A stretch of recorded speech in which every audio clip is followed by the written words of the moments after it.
अस्सलाम वालेकुम। मैं Sheikh Abdurrahman advocate for you के चैनल से मुखातिब हूँ। आज हम एक ऐसे टॉपिक पे बात करेंगे जो आम तौर पर डिस्कस नहीं किया जाता और ये एक ऐसा टॉपिक है जो लीगल मैटर है, लेकिन इसके ऊपर अगर तवज्जो दी जाए तो हमारी सोसाइटी के अंदर बहुत बेहतरी लाई जा सकती है।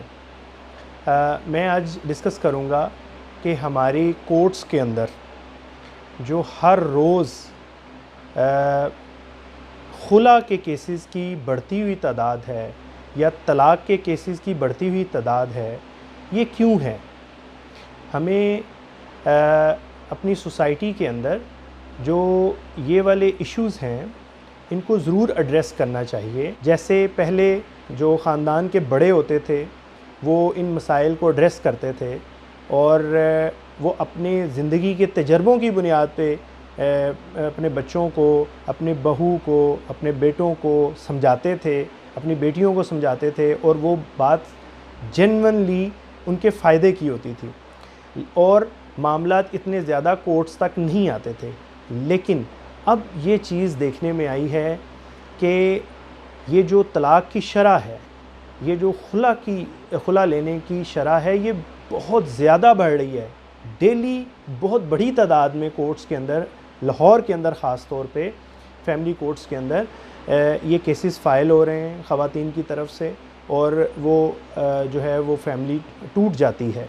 बहुत ज़्यादा फैमिली केसेस को डील करने के बाद मैं इस नतीजे पे पहुंचा हूँ कि अगर प्रॉपर काउंसलिंग की जाए, अगर हस्बैंड एंड वाइफ के दरमियान कोई ऐसा इशू क्रिएट हो गया है जिसकी वजह से औरत खुला लेने के लिए, बीवी खुला लेने के लिए कोर्ट में चली गई है, तो अगर प्रॉपर उन दोनों की बात सुनी जाए तो मैंने 90% ये देखा है कि वो कॉमन इश्यूज़ होते हैं जो तमाम फैमिलीज़ के अंदर होते हैं, तमाम ख़ानदानों के अंदर होते हैं, हर दूसरे घर के अंदर होते हैं। ठीक है जी। तो लेकिन उनको प्रॉपरली एड्रेस नहीं किया जाता, जिसकी वजह से ख़ानदान टूट जाते हैं। ये जो तलाक़ होती है, ये जो खुला होती है, इससे सिर्फ मियाँ और बीवी अलहदा नहीं होते, ये कोई सिर्फ दो लोग आपस में अलहदा नहीं होते, इससे ख़ानदान टूटते हैं। और सबसे ज़्यादा जो नुकसान होता है वो होता है बच्चों का। जिस वक्त अना की जंग शुरू हो जाती है, जिस वक्त ज़िद शुरू हो जाती है, चाहे वो मर्द की तरफ से हो या औरत की तरफ से हो, हम इस डिस्क्रिमिनेशन में नहीं जाते, हम इस चीज़ में नहीं जाते कि किसकी तरफ से ये इशू क्रिएट हुआ। जिस वक्त ये मसला शुरू होता है और तलाक़ की सूरत में ख़त्म होता है तो वो मामला ख़त्म नहीं होता, वो वहाँ से शुरू होता है।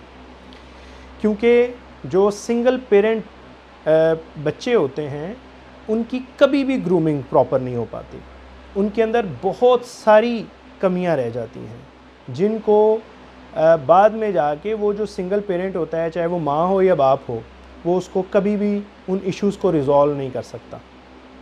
तो अल्हम्दुलिल्लाह मेरी ये कोशिश होती है कि अगर मेरी कोई वीडियोस देख के कोई भी फैमिली मैटर मुझसे, चाहे कोई ख़ातून डिस्कस कर रही हो या कोई मर्द हज़रात में से डिस्कस कर रहे हों, तो मेरी कोशिश होती है कि मैं उनको सुलह की तरफ लेके आऊँ। और मैं कोर्ट के अंदर भी जिस वक़्त केस फ़ाइल करता हूँ तो लाज़मी तौर पे मसालिहत की 2 डेट्स लेता हूँ। कोशिश होती है कि इनकी आपस में सुलह करवा दी जाए और अगर कोई इनके अंदर जो डिफरेंसेस हैं, जो इनके अंदर जो इश्यूज़ हैं, जिन पॉइंट्स के ऊपर ये अलहदगी चाह रहे हैं, उन पॉइंट्स को प्रॉपरली एड्रेस किया जाए। कोई भी केस, फैमिली केस आप ले लें, उसके अंदर हारने की शरह बहुत कम है। अगर बच्चों की कस्टडी का मामला है तो अगर माँ के पास कस्टडी गई है तो मुलाकात के लिए टाइम टेबल जो है वो मर्द को भी मिल जाएगा। और अगर सामान जहेज़ का मामला है तो ऑब्वियसली डावरी आर्टिकल्स जो लेके आई है उसी को मिलने हैं, इसके अंदर हार और जीत का कोई नुक्ता नहीं रहता। तो जहाँ पर ये इशू शुरू होता है वो होता है अलहदगी से, सेपरेशन से।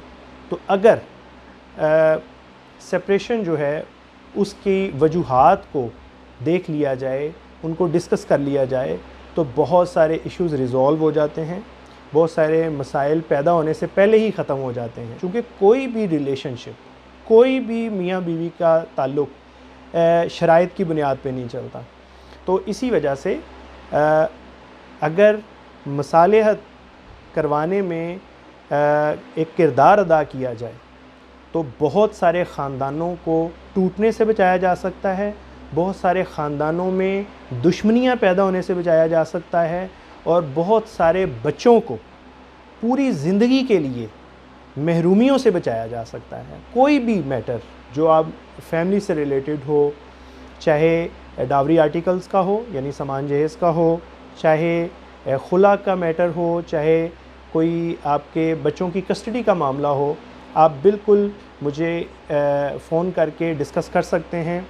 और इंशाअल्लाह ताला कोशिश होगी कि अगर कोर्ट में केस फ़ाइल करने से भी पहले कोई मसालियत की बात की जा सकती हो, ये इशू रिज़ॉल्व किया जा सकता हो, तो हम पूरी कोशिश करेंगे। अदरवाइज़ कोर्ट के अंदर केस फ़ाइल करने के बाद भी हम जज साहब से भी मसालियत के लिए टाइम मांगेंगे ताकि कोर्ट में बैठकर सुलह की बात की जाए। ठीक है जी। होपफुली आज का जो मेरा मैसेज था वो आप तक पहुंच गया होगा। और मेरा ऑफ़िस एड्रेस नोट फरमा लें। Office number 309 Arooj centre, Faridkot road, Lahore.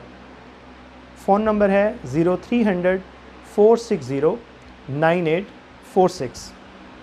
Thank you very much. वो कहते हैं जिंदगी को जीना आसान नहीं होता, जिंदगी को जीना आसान बनाना पड़ता है। कैसे? कुछ सब्र करके, कुछ बर्दाश्त करके और बहुत कुछ नजरअंदाज करके।